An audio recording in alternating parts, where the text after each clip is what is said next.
Assalamualaikum warahmatullahi wabarakatuh. Perkenalkan, nama saya Rizky Pratama Oktavia dengan NIM 23108020063. Saya di sini akan menjelaskan materi terkait performance management dan employee development.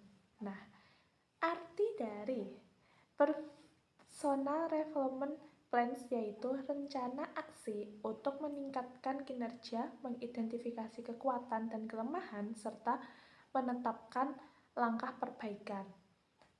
Dengan menjawab pertanyaan 4, yang pertama ada bagaimana saya bisa berkembang tahun depan, yang kedua bagaimana memperbaiki performa, yang ketiga bagaimana menghindari masalah sebelumnya, dan yang keempat di mana posisi saya sekarang dan kemana saya ingin bergerak.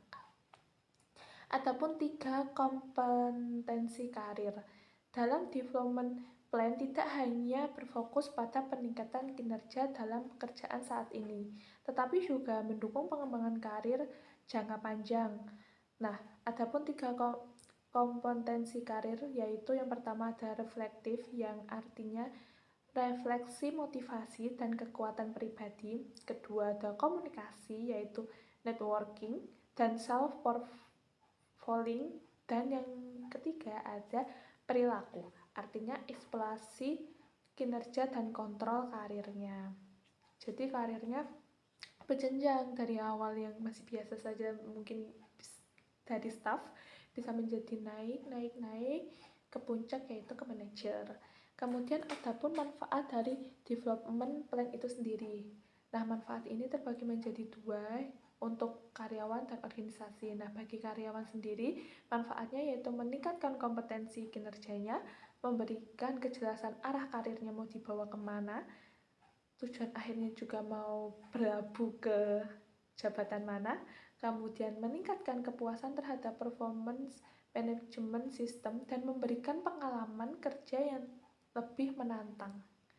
Nah, bagi organisasi atau perusahaan yaitu untuk mendukung succession planning-nya atau mensukseskan, memberhasilkan step-step atau plan yang sudah dibuat oleh perusahaan ataupun organisasi itu, kemudian membantu identifikasi future leader, yaitu artinya dengan development plan ini si organisasi atau perusahaan ini bisa melihat karyawan mana yang sekiranya cocok untuk menjadi pemimpin ke depannya. Nah, kemudian mengurangi talent gap dan mendukung talent management. Kemudian adapun development plan objektif.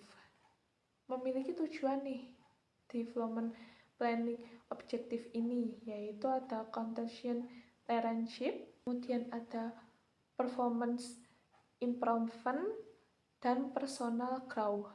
Nah, tujuan ini terbagi menjadi 2. Yang pertama tujuan utama tadi yang saya sebutkan, kemudian yang kedua ada tujuan spesifik, yaitu untuk membantu memperbaiki area kinerja yang lemah, membantu mempertahankan performa yang unggul, mempersiapkan promosi dan pengembangan karir, serta memberikan kesempatan belajar dan pengalaman baru. Kemudian adapun content of development plan. Isi utama dari development plan itu yaitu tujuan pengembangan, aktivitas pengembangan, timeline penyelesaian, kemudian resource atau support need, dan indikator keberhasilan.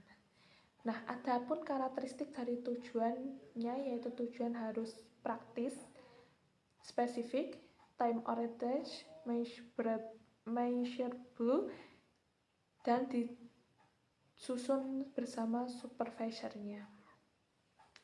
Kemudian adapun kegiatan dari development mental atau development mental activity. Ada 10. Yang pertama yaitu on the job training. Artinya pelatihan langsung saat karyawan itu bekerja. Kemudian yang kedua ada course, yaitu mengikuti kursus atau pelatihan sebelum dia terjun langsung ke kerjaannya, karyawannya. Kemudian ada self-going studying, yaitu belajar mandiri. Kemudian ada mentoring, yaitu bimbingan dari karyawan senior terhadap karyawan juniornya. Kemudian ada intention conference atau trend show, yaitu menghadiri seminar atau pameran yang terkait untuk mengupgrade diri karyawan itu sendiri. Kemudian ada mixing with the best, yaitu belajar dari profesional terbaik.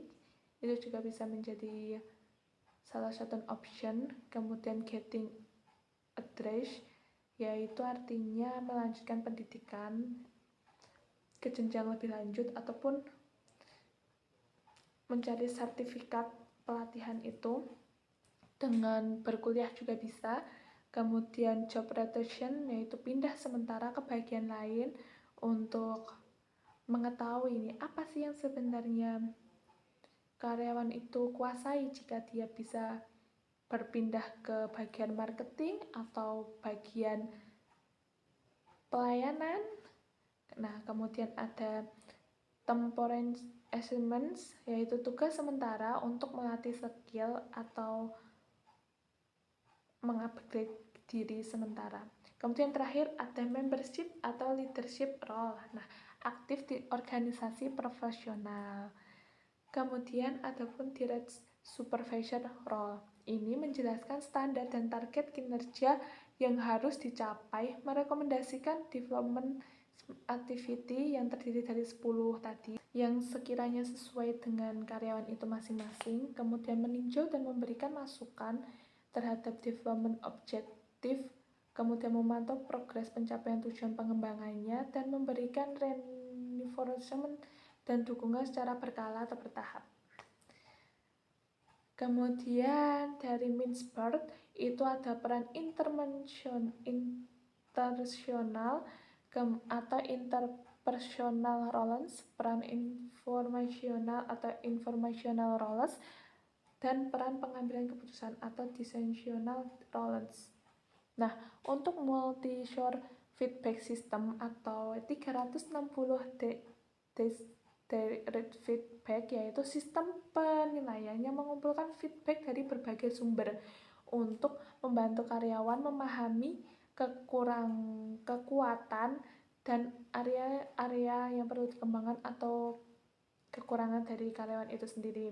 Nah, sumber feedback atau umpan baliknya ini bisa dari supervisor, pers atau rekan kerja, direction reports atau bawahan, customer, dan self ratingnya. Kemudian ada karakteristik untuk multi-share feedbacknya, yaitu menggunakan multi-rated feedback atau umpan balik biasanya bersifat anonim atau kebalikan. Kemudian membandingkan self rating dan dengan authors rating menggunakan gap analysis yang belum diketahui, jadi menggunakan gap analysis dan berorientasi pada employee development. Kemudian ataupun manfaat dari multi-shore feedback, yaitu untuk mengurangi bias penilaian, meningkatkan awareness terhadap ekspektasi orang lain, meningkatkan komitmen untuk memperbaiki diri sendiri, memperbaiki self-perception-nya, meningkatkan performa improve-nya, kemudian mengurangi defensiveness-nya, dan membantu pengelolaan karirnya. Kemudian dari checkpoint 360 sistem itu ada kompetensi yang dinilai. Yang pertama komunikasi, yaitu kemampuan komunikasi yang baik. Leadership, yaitu kemampuan memimpin dan memberikan arahan yang baik. Ada adaptability, yaitu kemampuan menyesuaikan diri dengan situasi yang ada. Relationship, yaitu kemampuan membangun hubungan kerja dengan stakeholder ataupun orang lain. Kemudian ada task management, itu kemampuan untuk mengatur dan menyelesaikan suatu problem atau masalah. Kemudian ada production, yaitu kemampuan menghasilkan hasil kerja. Ada development of others, yaitu kemampuan membimbing orang lain dengan baik. Dan personal development. Nah, itu kemampuan mengembangkan diri. Nah, fokus sistem 360 ini yaitu untuk mengidentifikasi kekuatan, mengidentifikasi development areanya, membandingkan self perception dan others perception, dan memberikan sugesti for improvement.